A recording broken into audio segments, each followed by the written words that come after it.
años de la tragedia. Lo recibimos. Buenas tardes, Miguel. Bienvenida. Valeria, Belén y Elías te saludan. ¿Qué tal? Buenas tardes, Valeria y Elian. Un gusto poder conversar con ustedes. Miguel, el 31 de agosto de 1999 en el Aeroparque de Buenos Aires, este vuelo 3142 tenía que partir de la a la ciudad de Córdoba, pero no logró despegar. ¿Qué pasó esa noche para vos y cómo te enteraste de lo que sucedió? Bueno, primero cómo me enteré, que le puedo comentar.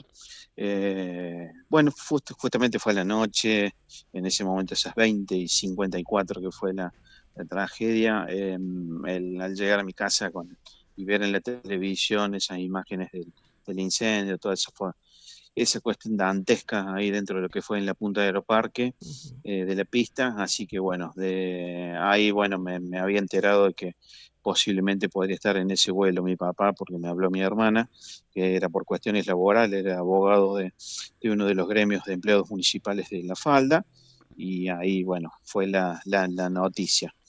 Y la verdad que fue un hecho traumático, trágico en ese momento. Y bueno, lo que se empezó a descubrir es que no solamente era una cuestión de los pilotos, de qué sucedió, que todo el mundo esperaba o quería, mejor dicho, los imputados, los implicados, Ujú. era de que el piloto y el copiloto se habían equivocado y que directamente se cerrara la causa, se guardara todo en una caja y se archivara y chao. Y listo, fue un accidente. Pero los accidentes, si se pueden evitar, no No son son accidentes. accidentes. Ujú. Así que desde ahí se empezó a descubrir todo lo que fue el funcionamiento de la aviación en la Argentina, tanto por parte de las empresas como también desde el control desde el Estado. Y bueno, así se fue descubriendo que la aviación en la Argentina no estaba funcionando adecuadamente, y en la empresa había una cultura de la inseguridad, que no solamente implicaba al piloto y el copiloto, sino también a la estructura de la empresa y de la entidad contralor que era el Estado. Miguel, ¿cómo estás? Elías Molina te saluda, un gusto. Hola Elías, ¿cómo te va? Miguel, recién me quedo con esto que recién dijiste, ¿no? En principio se hablaba de encajonar todo y de rápidamente culpar a dos personas para que esto no se diera a conocer más aún, ni tampoco para que se pueda por ahí ir más allá, ¿no? Del tema. ¿Qué es lo que pasó que se pudo ir más allá y no lograron que esto se encajonara y que se dijera, che, estas dos personas son las culpables, listo, se cierra el caso? Bueno, mira, ¿sabe lo que más impulsó todo? Fue la formación de lo que fue la Asociación de Familiares, una Bien. ONG que conformamos todos los familiares de las víctimas, quienes habían fallecido y de los sobrevivientes, y de ser impulsores. Esto con Bien. el tiempo nos comentaban en los ámbitos judiciales que los familiares son las moscas en los procesos judiciales, porque están encima a cada Bien. rato, dan vueltas y vueltas y vueltas. Y bueno, justamente a través de esa asociación pudimos lograr de que se avanzara en la investigación, de que se llegara a un juicio oral y público, un juicio penal, porque no había antecedentes a nivel mundial de que se completara esa situación de llegar a un juicio oral y público, sentar a los dueños de empresas aéreas en el banquillo de los acusados, porque siempre se trata de archivar todas las actuaciones o terminar cualquier tipo de proceso previo a un juicio. Y bueno, nosotros como asociación durante décadas pudimos lograr entre todas las familias unidas de que esto se fuera desarrollando en el ámbito judicial, obviamente con un monstruo desde Córdoba, que son 750 kilómetros desde Capital Federal, yendo todas las semanas, todos los meses, durante 2 décadas, que en propio Buenos Aires no podían entender cómo seguíamos cada una de las instancias y seguíamos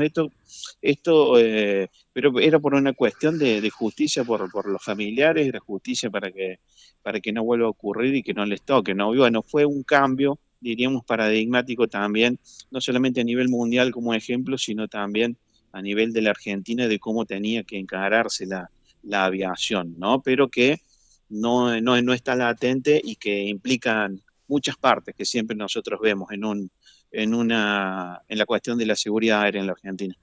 Miguel, ¿cómo Bien. estás? Belén te habla. Sí, Belén, ¿cómo te va? Bien, quería preguntarte cuál fue el sentir de los familiares de ustedes que estaban desde el otro lado ante la falta de justicia. Mira, se nos fue dando a lo largo en el judicial, uno no tendría que generalizar, es decir, toda la justicia, sino que son algunos de los integrantes de los operadores del sistema judicial. Nosotros en el ámbito judicial, tanto en Comodoro Pi más específicamente, tuvimos jueces, tuvimos gente que trabajaba en el ámbito judicial que nos dio una mano y otras no, todo lo contrario, que fue trabando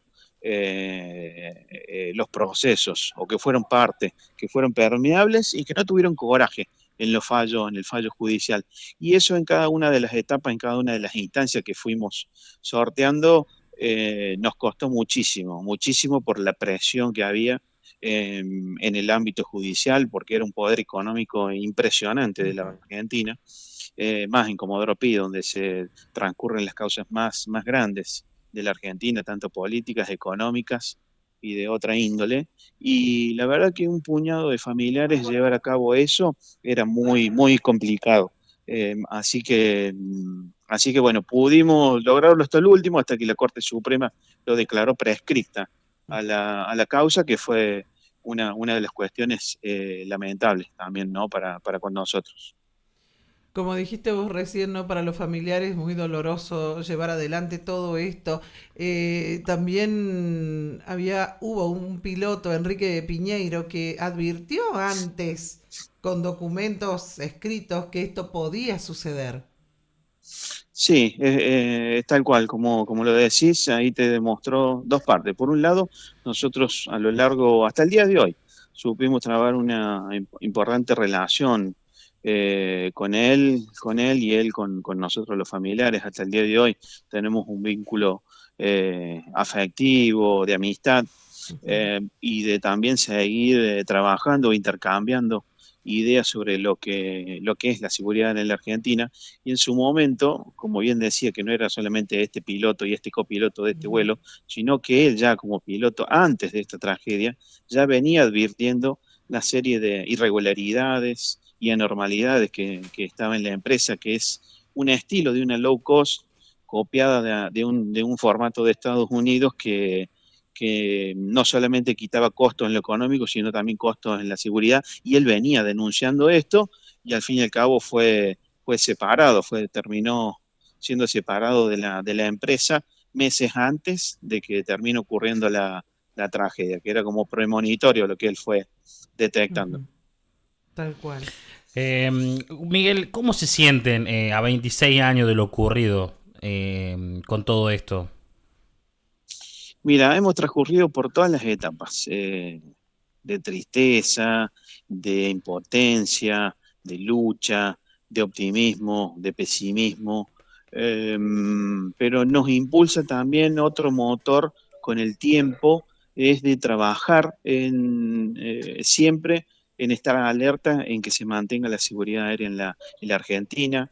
Digo lamentablemente, por un lado, de poder tener que trabajar con otros familiares de otras tragedias aéreas, como fue en el año 2011 de la tragedia del Sol, trabajar junto a familiares de la tragedia aérea de Fray Bento, que fue en el año 97, o con la mamá de Lilian Almada en el año 95, de la azafata que cayó del avión en las altas cumbres. Ujú.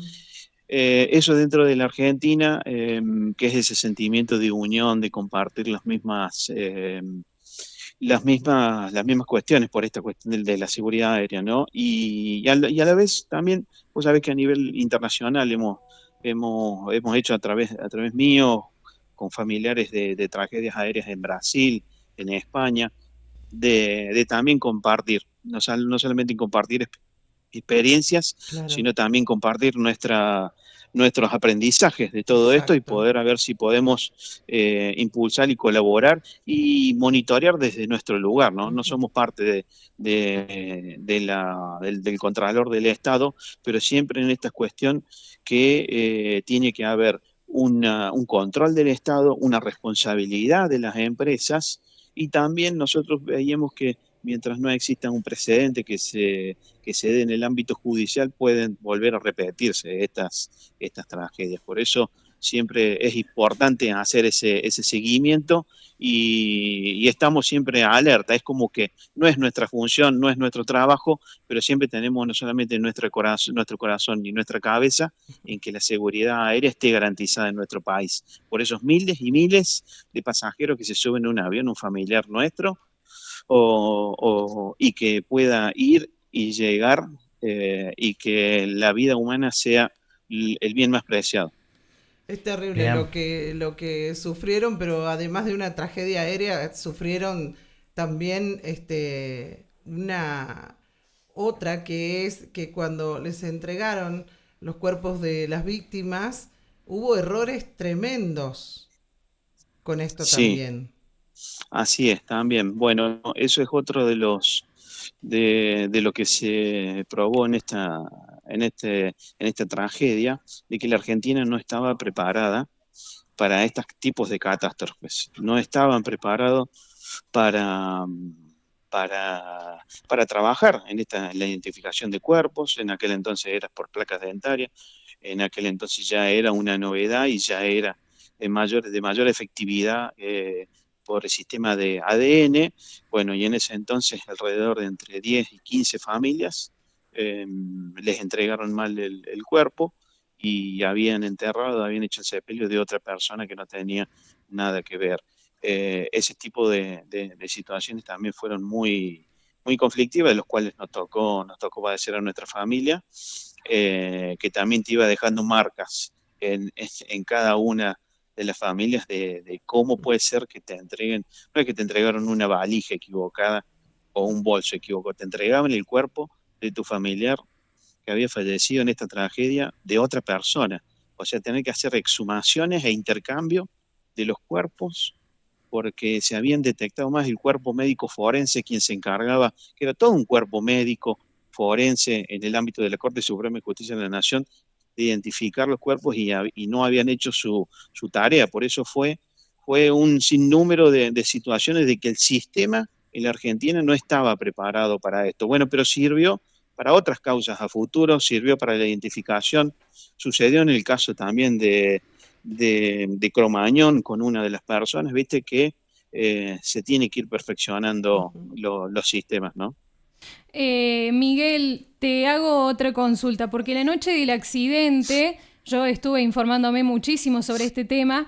La noche del accidente se llegó el presidente de ese momento, Carlos Saúl Menem, y quería preguntarte porque él, la idea que tenía era hacer una aeroisla.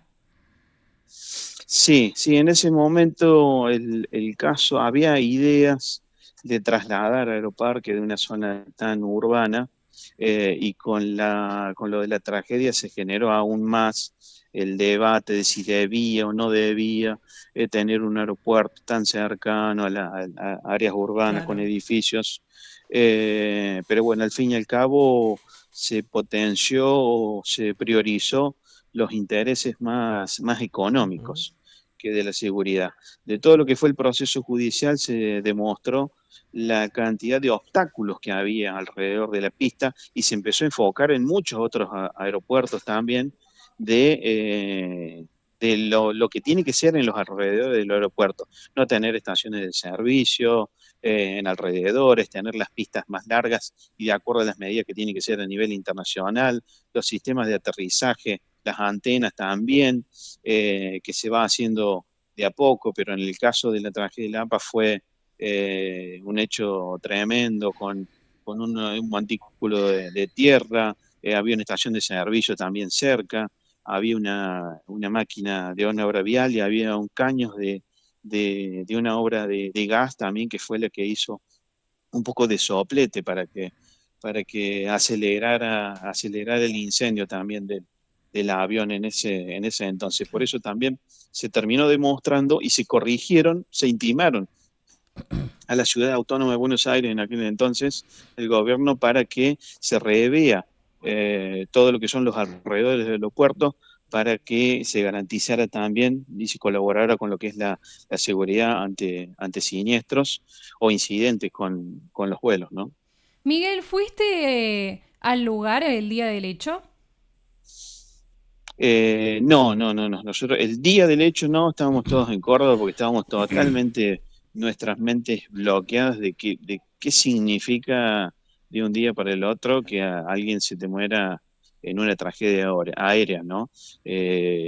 Por ahí uno en un accidente de tránsito es una cosa, pero cuando es la cantidad de fallecidos, 65 fallecidos en una tragedia aérea, te deja descolocado porque no se sabe ni hay muchos que sepan de cómo actuar, qué hay que hacer en ese momento, dónde hay que presentarse, dónde reclamar, si están vivos, si están muertos, si están en un hospital, si están desaparecidos. Bueno, es un caos general Claro. que ustedes imagínense que la empresa esa misma noche bajó las persianas porque no sabía qué hacer, Claro. no tenía un plan de actuación ante familiares de víctimas. Que eso fue una de las cuestiones que con los años se fue incorporando en las normas de la OASI, que es la Organización Internacional de la Aviación Civil, de cómo las empresas tienen que tener asistencia a víctimas. En aquel entonces el gobierno de Córdoba fue quien se hizo cargo del otro lado del mostrador a pedir la lista de quiénes eran los pasajeros en el vuelo y empezar a hacer todas los llamados a Buenos Aires para ver en qué hospitales iban siendo derivados las personas que estaban heridas y que habían sido sobrevivientes, ¿no? Y bueno, ahí te das cuenta otra de las cuestiones de que no se estaba preparado para semejantes tragedias ni había planes de actuación tampoco. Miguel, por supuesto que como bien lo decís, ¿no? Y es más que aceptable esto de que en principio las primeras noticias que uno le dan, uno no sabe cómo actuar, ¿no? Porque no sabe con qué te vas a encontrar si llegas a ir al lugar de los hechos, no sabes si, por supuesto que se te ponen y se le debe haber cruzado a usted como familia mil cosas por la cabeza y bien como decís, se te nubla la mente, ¿no? Ante la situación.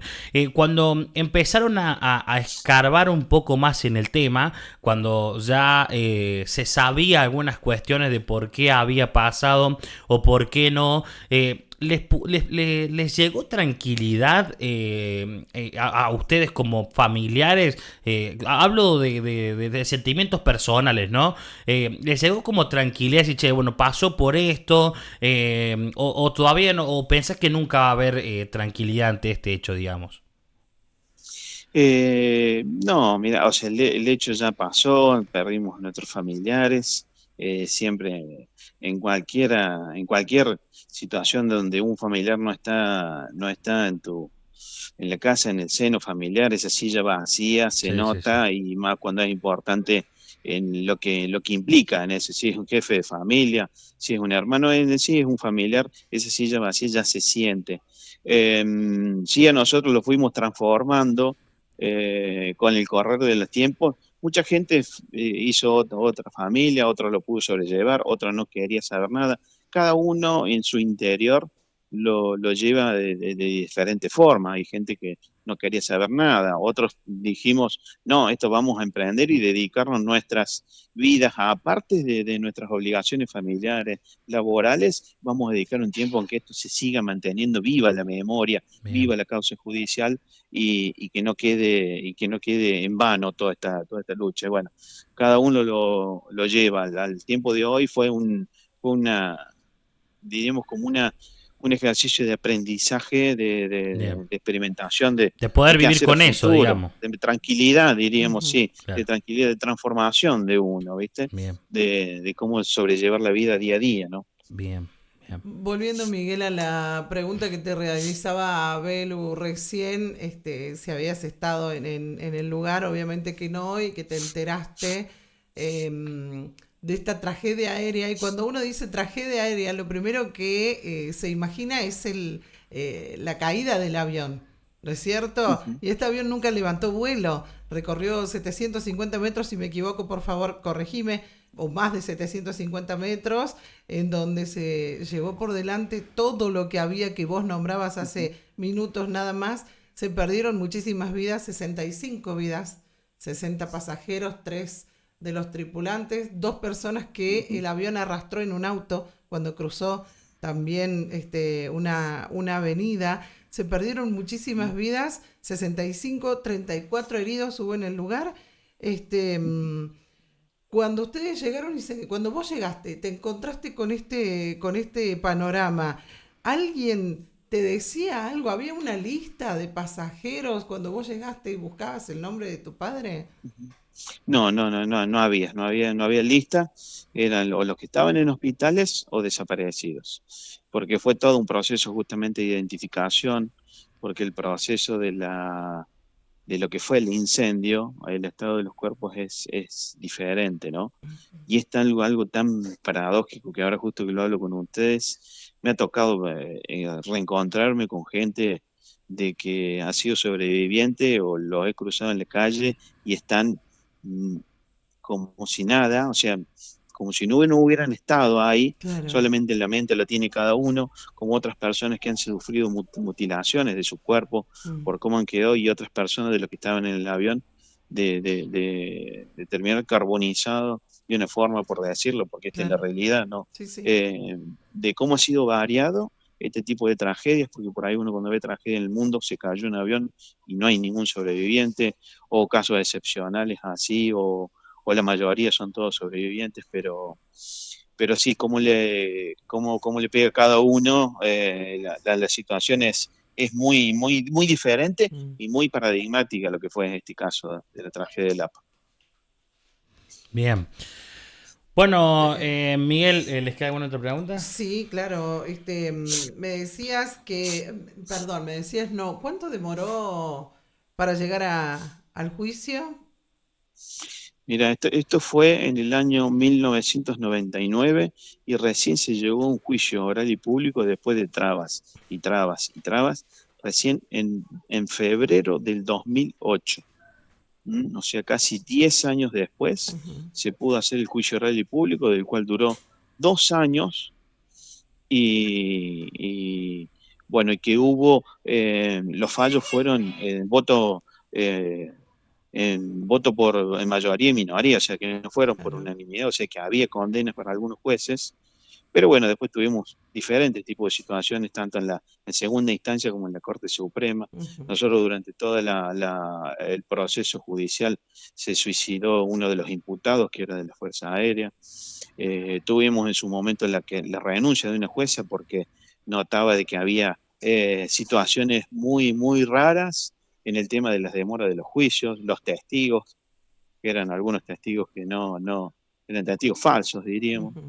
También y llegada a las instancias judiciales de la Corte Suprema de Justicia, que cuando la Corte Suprema dicta la prescripción, justo el presidente de la empresa, que era el dueño también, y que era uno de los imputados procesados, fue el que cuando termina toda la actuación judicial en la Argentina, él con su propio avión, junto a su esposa, se cae su avión en un día, creo que fue un domingo, en Nordelta, y se muere también en una tragedia aérea.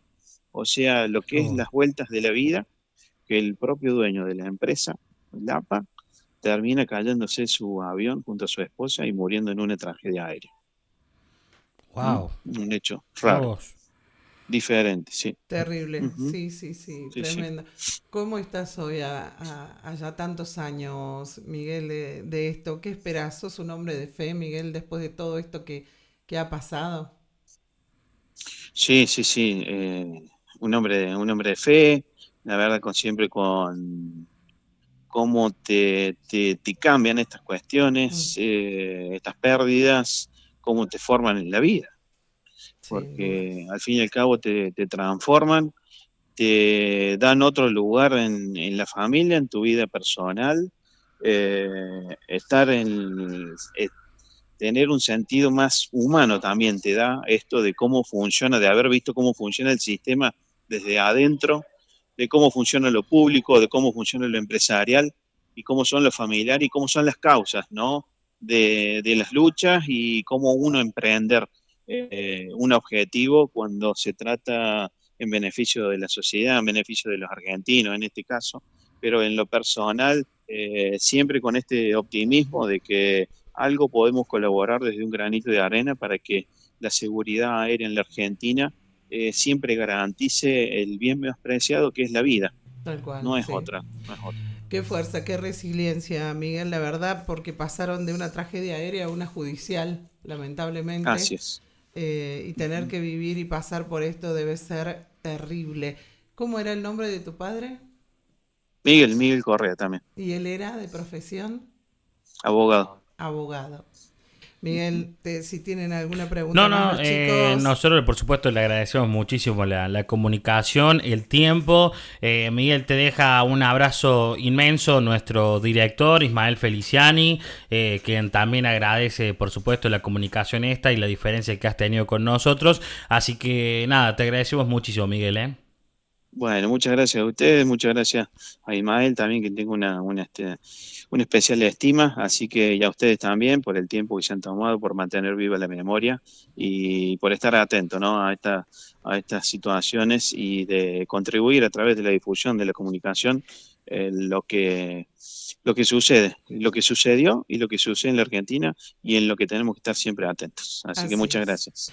Te agradecemos este contacto y por compartir estos minutos con nosotros, Miguel. Muchísimas gracias, ¿eh?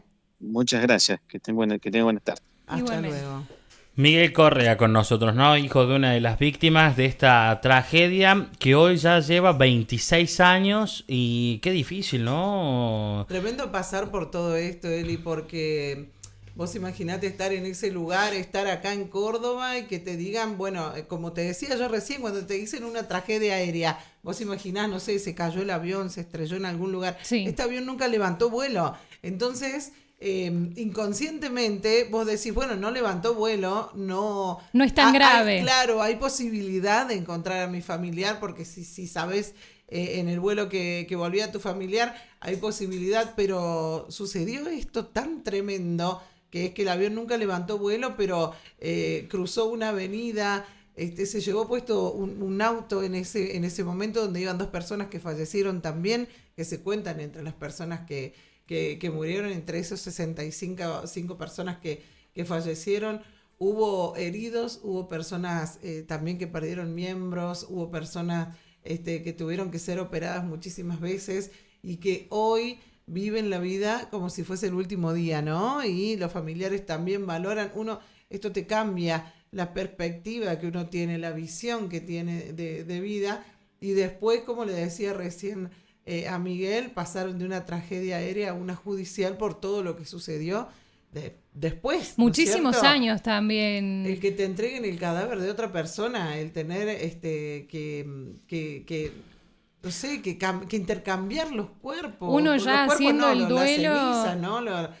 Es terrible. Uno ya haciendo el duelo, tratando de convivir, porque sanar no creo que se pueda sanar, pero tratando de convivir o llevar este dolor y que de repente te digan o te enteres de que no es el cuerpo de tu ser querido, que no es la ceniza de tu ser querido, y tener que volver. Es otro dolor, ¿no? Otro dolor más de saber que estuviste velando a una persona que no es, en este caso, tu papá, y volver de nuevo a todo el ciclo reiniciado. Sin contar con que después se estiró la causa de una manera tal hasta que prescribió y bueno, y no pasó nada. No pasó nada y como él dice, no, Argentina no estaba preparada y no está preparada para algo así. Cuenta su versión desde su lugar, desde el hijo de este papá que lamentablemente no volvió a su hogar. Y bueno, y recordamos a través de él y de la historia que nos contó este hecho tan tremendo y trágico que tuvimos en Argentina. Así es, chicos. Bueno, estamos ya a 28 minutos desde las 16. ¿Nos vamos a una pausa? Vamos a una pausa. Dale, vamos a una pausita, volvemos enseguida. No te muevas.